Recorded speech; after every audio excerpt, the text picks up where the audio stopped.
దివంగత నేత మాజీ ఎమ్మెల్సీగా ఉన్నటువంటి షేక్ సాబ్జీ గారికి అంకితం ఇస్తా ఉన్నానని చెప్పి ఈ సందర్భంగా మొట్టమొదటి తెలియజేస్తా ఉన్నాం మిత్రులారా.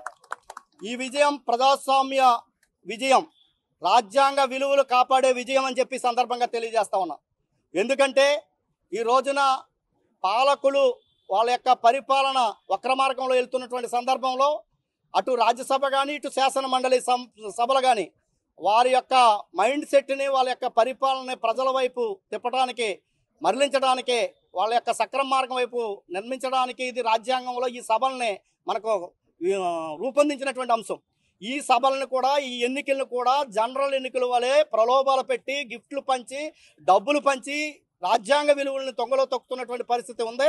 అటువంటి ప్రయత్నాలు చేసినప్పటికీ ఈ 2 జిల్లాల ఉపాధ్యాయ అధ్యాపకులు నన్ను పెద్ద ఎత్తున ఆదరించి ఏదైతే 15,000 ఓట్లకు గాను 9,000 పైచిలకు ఓట్లు నాకేసి ఈ ప్రజాస్వామ్య విలువల్ని కాపాడినందుకు ఈ 2 జిల్లాల ఉపాధ్యాయ అధ్యాపకులకి నేను ప్రత్యేకమైనటువంటి కృతజ్ఞతలు తెలియజేస్తా ఉన్నాను మిత్రులారా. ఇటువంటి ఎన్నికకు సంబంధించి ఏదైతే నాకు ఓట్లు వేసినటువంటి విద్యా సంస్థలు ఉన్నాయో ఆ సంస్థలో అది జిల్లా పరిషత్ కానీ మండల పరిషత్ కానీ లేదంటే aided government municipal tribal social welfare అదేవిధంగా ప్రైవేట్ స్కూల్స్ ప్రైవేట్ కాలేజీలు గవర్నమెంట్ స్కూల్స్ గవర్నమెంట్ కాలేజీలు ఎయిడెడ్ స్కూల్స్ ఎయిడెడ్ కాలేజీలు ఈ రంగాల్లో పనిచేస్తున్నటువంటి ఉపాధ్యాయుల సమస్యల పరిష్కారానికి ఇప్పటికే ఉపాధ్యాయ సంఘ నాయకుడిగా కృషి చేశాను. భవిష్యత్తులో కూడా వాళ్ళ సమస్యల పరిష్కారం వైపు చేస్తానని చెప్పి ఈ రోజున ఉపాధ్యాయుడు స్వేచ్ఛాయుతమైనటువంటి వాతావరణంలో పిల్లగాడికి పాఠం చెప్పుకుని లేనటువంటి పరిస్థితి ఉంది. అటువంటి స్వేచ్ఛాయుతమైనటువంటి వాతావరణంలో పాఠం చెప్పుకుని వారి మీద ఉన్నటువంటి అదనపు భారాలు తొలగించాలని చెప్పి ప్రభుత్వం మీద ఒత్తిడి తీసుకొస్తానని చెప్పి ఏదైతే 2004 తర్వాత నియామకం పొందినటువంటి ఉపాధ్యాయ ఉద్యోగులకు సిపిఎస్ రద్దు కోసం ఇప్పుడే పోరాటం చేశాను. భవిష్యత్తులో ఈ పోరాటాన్ని మరింత ఉధృతం చేస్తామని చెప్పి కూడా ఈ సందర్భంగా తెలియజేస్తా ఉన్నాను. ఈ రోజున ట్రైబల్ వెల్ఫేర్ టీచర్లకు కానీ సోషల్ వెల్ఫేర్ టీచర్స్కి సంబంధించిన సమస్యల పరిష్కారం ఏదైతే జీవో నెంబర్ 3 సుప్రీంకోర్టు కొట్టేసిందో దాన్ని చట్టబద్ధత కల్పించే విధంగా గత ప్రభుత్వం ముఖ్యమంత్రి ఎన్నికల సందర్భంలో హామీ ఇచ్చారు. దాన్ని అమలు చేయడానికి కానీ అదేవిధంగా ఈ రోజున ఎయిడెడ్ కళాశాలలో పనిచేస్తున్నటువంటి కాంట్రాక్ట్ లెక్చరర్స్కి క్రమబద్ధీకరణ చేయడానికి 114 జీవో గత ప్రభుత్వం ఇచ్చింది కానీ ఇంప్లిమెంటేషన్ చేయలేదు. వారిని క్రమబద్ధీకరణ చేయడానికి కానీ గెస్ట్ లెక్చరర్స్కి మినిమం టైం స్కేల్ ఇవ్వటం కానీ ఎయిడెడ్ స్కూల్లో కానీ ఎయిడెడ్ కళాశాలలో పనిచేస్తున్న అన్ఎయిడెడ్ సిబ్బందికి మినిమం టైం స్కేల్ ఇచ్చి వారి ఉద్యోగ భద్రత కల్పించాలని చెప్పి అదేవిధంగా ఆశ్రమ పాఠశాలలో పనిచేస్తున్నటువంటి కాంట్రాక్ట్ టీచర్స్ని ఈ రోజున తొలగించడానికి ప్రయత్నం చేస్తూ ఉన్నారు. వాళ్ళకి మినిమం టైం స్కేల్ ఇవ్వాలని చెప్పి ఏదైతే ప్రైవేట్ పాఠశాలలో పనిచేస్తున్నటువంటి ఉద్యోగ ఉపాధ్యాయులకి అధ్యాపకులకి ఈ రోజున అది స్కూల్స్ కావచ్చు కాలేజీలు కావచ్చు ఈ రోజున ప్రభుత్వం అనేక వర్గాలకి ఏదో ఒక పేరు చెప్పి ఏదో ఒక కొంత బడ్జెట్ను విడుదల చేస్తూ ఉంది. ఈ రోజున దేశం అభివృద్ధి చెందాలంటే అది విద్యారంగం మీద ఆధారపడి ఉంది. అటువంటి విద్యారంగం ఈ రోజున ఎవరు అనుకున్నా కాదు అనుకున్న సగం విద్యారంగం ప్రైవేటు పరమైనటువంటి ఉంది. ఆ విద్యారంగంలో పనిచేస్తున్నటువంటి ఉపాధ్యాయుల అధ్యాపకులకు మాత్రం ప్రభుత్వం వైపు నుంచి కానీ మేనేజ్మెంట్ వైపు నుంచి వాళ్ళ సమస్యల పరిష్కారం వైపు చొరవ చూపట్లేదు.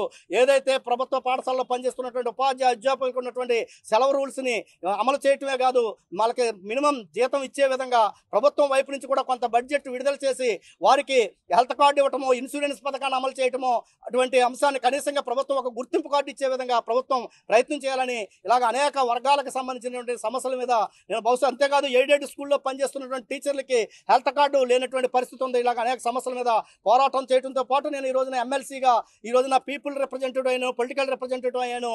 ఏదైతే ఈ ఓట్లు ఉన్నటువంటి విద్యా సంస్థలు పనిచేస్తున్నటువంటి వారికే కాదు సమాజంలో అనేక వర్గాలకు సంబంధించిన సమస్యల మీద పోరాటాలు చేస్తూ ఉంటే వారికి ప్రభుత్వానికి వారధిగా ఉండి సమస్యను ప్రభుత్వం వైపుకి తీసుకెళ్లటం శాసన మండలిలో లేవనెత్తడం అనే అంశాలు కూడా చేస్తానని చెప్పి కూడా ఈ సందర్భంగా నా యొక్క సర్వీస్ని మరింత ఎక్స్టెన్షన్ చేసి ప్రజలకు అందుబాటులో ఉండి ఈ 2.5 సంవత్సరాలు కూడా వారికి పూర్తి సర్వీస్ చేస్తానని చెప్పి ఈ సందర్భంగా నేను హామీ ఇస్తా ఉన్నా. స్వేచ్ఛగా పాఠం చెప్పలేదని చెప్పి చూస్తారు. అదే ఈ రోజున దాదాపు నేను ఇందాక చెప్పినటువంటి అంశం ఏంటంటే గతంలో టీచర్కి ఓన్లీ బెల్ల కొట్టడం బిల్లు చేయటం అనేది మాత్రమే అదనపు పని ఉండేది. మిగిలిన సమయం అంతా పిల్లగాడితో సమయం గడిపేవారు.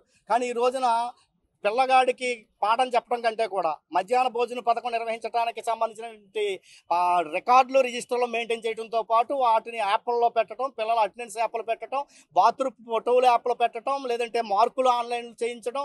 ఇప్పుడు అపార్ అని పేరు చెప్పి పిల్లోడికి ఆధార్ కార్డు స్కూల్ రికార్డుకి ఆధార్ కార్డుకి లింకప్ చేస్తున్నటువంటి పరిస్థితి ఉంది.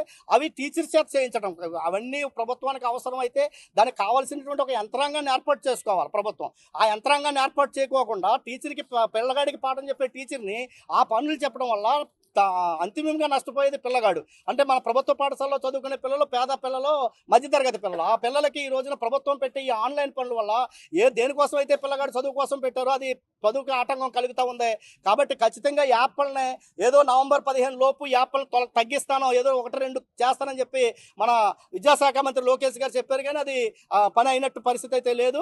ఖచ్చితంగా ఉపాధ్యాయుల్ని బోధనకే పరిమితం చేసి మీకు ఏదైనా లెక్కలు కావాలంటే ప్రత్యేకమైనటువంటి యంత్రాంగాన్ని ఏర్పాటు చేసుకోవాలా, కంప్యూటర్ ఆపరేటర్ని ఇవ్వాలా, నాన్ టీచింగ్ స్టాఫ్ని ఇవ్వాలా. నాన్ టీచింగ్ స్టాఫ్ని ఇవ్వకుండా కంప్యూటర్ ఆపరేటర్ని ఇవ్వకుండా పిల్లగాడికి పాఠం చెప్పే టీచర్ చేతే ఆ పనులన్నీ నాన్ అకాడమిక్ పనులన్నీ చేయించడం అనేది అకాడమిక్ దెబ్బతినే పరిస్థితి ఉంది. దానివల్ల ఈ రోజున ప్రభుత్వ పాఠశాలలో ఉత్తీర్ణత శాతం తగ్గిపోయే పరిస్థితి ఉంది. దీనికి ప్రభుత్వమే బాధ్యత వహించాలి. కానీ టీచర్ని నువ్వు సరిగ్గా పాఠం చెప్పలేదని చెప్పి నిందలేసే పరిస్థితి కనబడతా ఉంది. కాబట్టి కనీసం ప్రభుత్వం కొత్తగా ఏర్పడింది, మేము ఏదో చేస్తామని చెప్పారు. నిన్న కూడా పవన్ కళ్యాణ్ గారు, డిప్యూటీ సీఎం గారు కూడా ఉపాధ్యాయులకి జీతాలు ఎక్కువ ఉండాలని చెప్పారు. ఉపాధ్యాయులు జీతాల సమస్య, డిఎల్ సమస్య ఎలా ఉన్నా స్వేచ్ఛగా పాఠం చెప్పుకునే పరిస్థితి చేయాలని చెప్పి మాత్రం నేను చాలా స్పష్టంగా చెప్పదలిచాను. మరిన్ని వీడియోస్ కోసం ఛానల్ ని సబ్స్క్రైబ్ చేయండి. లేటెస్ట్ అప్డేట్స్ కోసం వాట్సాప్ ఛానల్ ని ఫాలో అవ్వండి. అండ్ లింక్ డిస్క్రిప్షన్ లో ఉంది.